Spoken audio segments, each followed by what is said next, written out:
Olá, eu sou Sandra Pedrosa. Vamos agora aos destaques do Poder Judiciário nesta quarta-feira, 9 de outubro. Superior Tribunal de Justiça decide que concessionária de energia elétrica deve cumprir aviso prévio obrigatório sobre corte de energia, seguindo forma prevista pela ANEEL.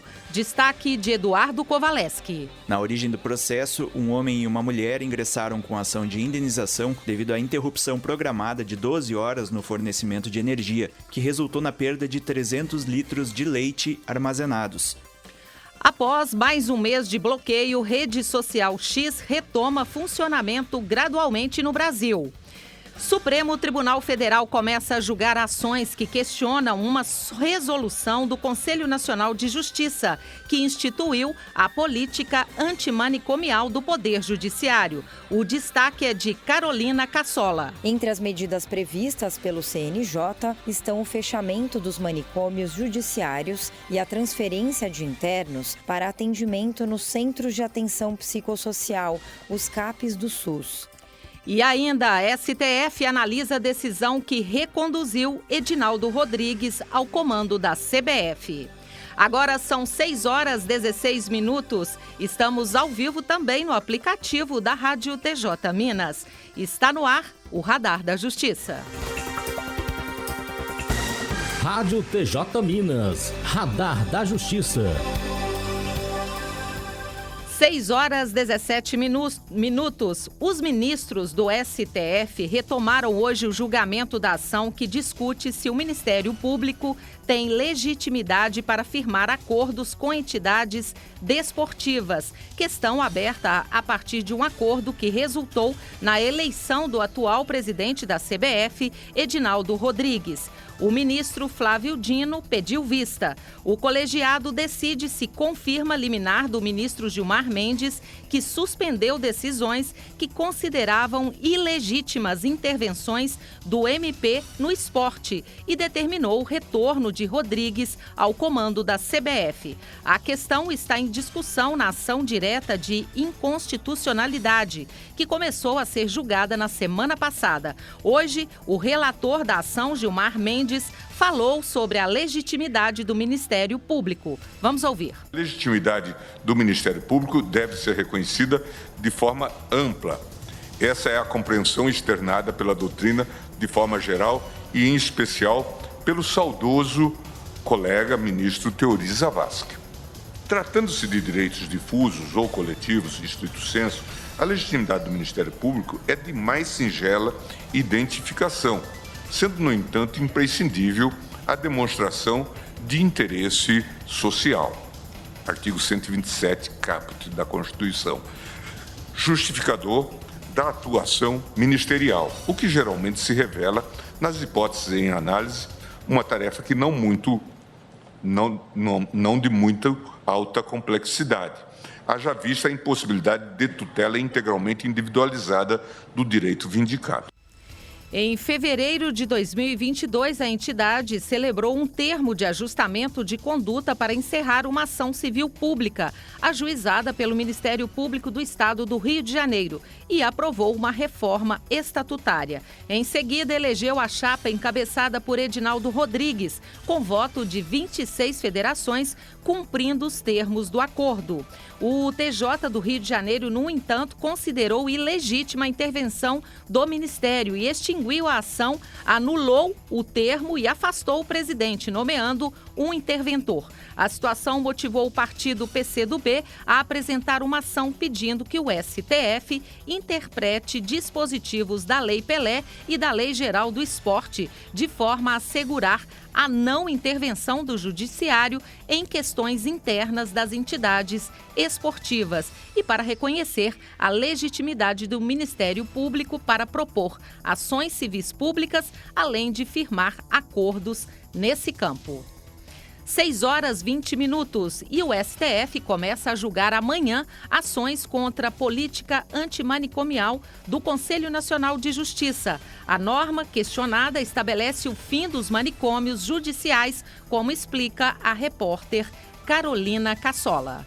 O Supremo Tribunal Federal começa a julgar nesta quinta-feira 4 ações que questionam uma resolução do Conselho Nacional de Justiça que instituiu a política antimanicomial do Poder Judiciário. Entre as medidas previstas pelo CNJ estão o fechamento dos manicômios judiciários e a transferência de internos para atendimento nos Centros de Atenção Psicossocial, os CAPs do SUS. Cada uma das 4 ações diretas de inconstitucionalidade tem autorias diferentes, uma do partido Podemos, outra da Associação Brasileira de Psiquiatria, uma da Associação Nacional dos Membros do Ministério Público e, por fim, uma do partido União Brasil. Os autores alegam que, ao editar a resolução número 487 de 2023, o CNJ teria extrapolado suas atribuições. O argumento é de que as diretrizes alteram a aplicação de normas do Código Penal, como a previsão de medida de segurança de internação e a exigência de perícia médica psiquiátrica para a avaliação e modificação dessa medida, o que só poderia ser feito por meio da lei federal. Outro argumento é de que a implementação da resolução privaria as pessoas que precisam ser internadas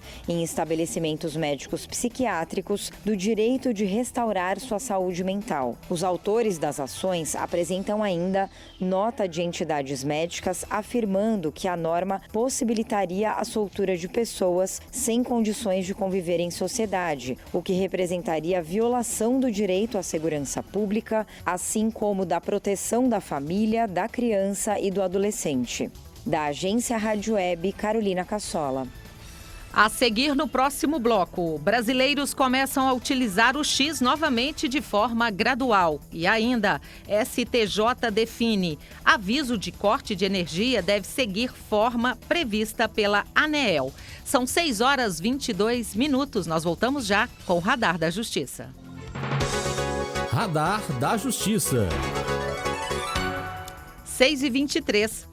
Após mais um mês de bloqueio, usuários retomam acesso à rede social X, mas usuários reclamam do serviço. As informações com Norberto Notari.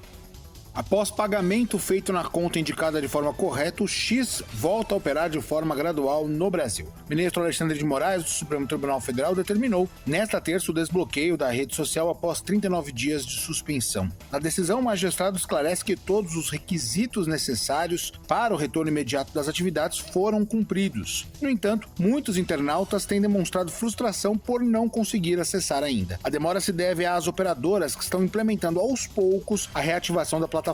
Moraes deu 24 horas para o retorno, portanto, até esta quarta tudo deve retomar à normalidade. O que leva a essa demora é a questão geográfica, pois em algumas regiões um procedimento assim demora mais. De qualquer forma, a Agência Nacional de Telecomunicações, Anatel, acompanha o processo para garantir o cumprimento da determinação judicial. O X, antigo Twitter, conta com mais de 20 milhões de usuários inscritos em todo o Brasil. Agência Rádio Web, produção e reportagem, Norberto Notari. O ministro Dias Toffoli, do Supremo Tribunal Federal, foi eleito hoje para um novo mandato de 2 anos como ministro substituto do Tribunal Superior Eleitoral. A eleição foi realizada na sessão plenária do STF, após a presidente da Corte Eleitoral, ministra Carmen Lúcia, comunicar o término do fim do primeiro mandato de Toffoli no último dia 4. O ministro já presidiu o TSE entre maio de 2014 e maio de 2016. Desde outubro de 2022, é ministro substituto da Corte Eleitoral, atuando quando um dos titulares não pode comparecer à sessão. São 6h25. Aviso prévio obrigatório sobre corte de energia tem que seguir norma prevista pela ANEEL. As informações com o repórter Eduardo Kovaleski. A primeira turma do Superior Tribunal de Justiça decidiu que o aviso prévio obrigatório sobre corte de energia deve seguir forma prevista pela Agência Nacional de Energia Elétrica, a ANEEL. Na origem do processo, um homem e uma mulher ingressaram com ação de indenização por danos materiais e morais devido à interrupção programada de 12 horas no fornecimento de energia, que resultou na perda de 300 litros de leite armazenados. Eles alegaram que a comunicação do corte de energia por emissoras de rádio não atendeu à exigência legal. O Tribunal de Justiça do Rio Grande do Sul reformou a sentença que havia negado o pedido, definindo que a concessionária não enviou aviso por escrito, com comprovação de entrega ou impresso com destaque na fatura mensal. Em recurso ao STJ, a concessionária argumentou que a lei que dispõe sobre o regime de concessão e permissão de serviços públicos não especifica a forma exata de comunicação. A primeira turma do STJ definiu que a lei não dá liberdade ao fornecedor para escolher a forma de cumprir a obrigação e que o aviso do corte de energia, apenas por meio de emissoras de rádio, era válida, porém se baseava em uma resolução antiga da ANEEL. A Resolução 414 de 2010 da ANEEL, que está em vigor, determina a obrigatoriedade da notificação por escrito. Da Agência Rádio Web, Eduardo Kowaleski. O Conselho Nacional de Justiça instituiu um ato normativo aprovado pelo plenário as diretrizes necessárias à nomeação de advogadas e advogados dativos pelos tribunais brasileiros. Quem explica é o repórter Fabrício Veloso. Esses profissionais, conforme a norma, devem ser designados pelo Poder Judiciário em locais onde não haja um membro da Defensoria Pública que atue na comarca. O intuito é assegurar àqueles que não podem pagar os serviços de assistência jurídica e a ampla defesa. O ato normativo atende à recomendação feita pelo Tribunal de Contas da União ao CNJ, no sentido de garantir a transparência e o controle da escolha de dativos. De acordo com o texto, as cortes irão fixar as regras para o cadastro de advogados e advogadas dativos, bem como os valores que serão atribuídos aos honorários advocatícios desses profissionais. Os critérios a serem adotados pelos tribunais, que têm 90 dias para regulamentar o funcionamento desse tipo de assistência jurídica, podem incluir convênio de cooperação com as seccionais da Ordem dos Advogados do Brasil para aproveitamento de cadastro. No entanto, os tribunais poderão criar cadastros próprios de voluntários e dativos, disponibilizando-os para consulta de magistrados e magistradas. A normativa prevê que a nomeação de advogada ou advogado dativo poderá ocorrer ainda nos casos em que a Defensoria Pública informe a incapacidade de atendimento. Essa nomeação é ato exclusivo da magistratura. Do Tribunal de Justiça de Minas Gerais, repórter Fabrício Veloso. 6h29, a seguir, um giro pelos tribunais brasileiros. Voltamos já. Radar da Justiça. 6h30, vamos agora saber o que é notícia nas cortes do Brasil. Justiça do Amapá entrega equipamento de reabilitação motora e cognitiva de crianças e adolescentes com deficiência.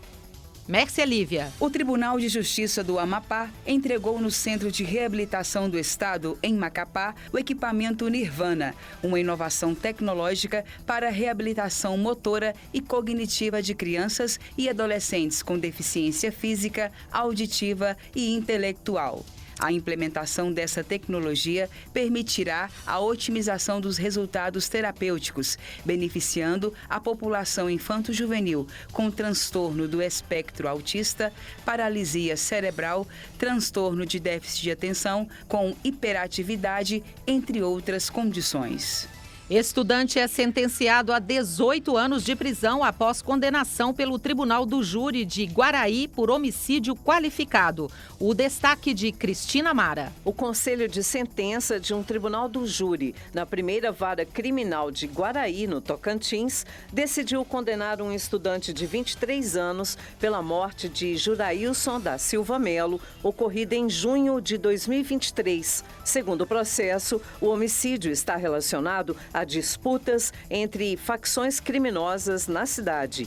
O réu cumprirá a pena inicialmente em regime fechado. Na decisão, o juiz manteve a prisão preventiva decretada durante o processo. O estudante está preso na unidade prisional de Paraíso.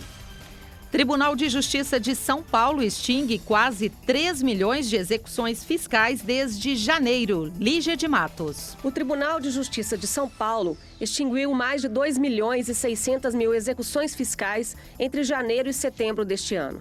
Só no último mês foram arquivados cerca de 705 mil processos, número recorde desde o início de 2024. A redução é a principal meta do projeto Execução Fiscal Eficiente, lançado em abril deste ano, que visa a racionalização e aprimoramento das execuções fiscais a partir da extinção de feitos com valor inferior a R$10 mil e que estejam sem motivação útil há mais de um ano, sem citação ou apreensão de bens.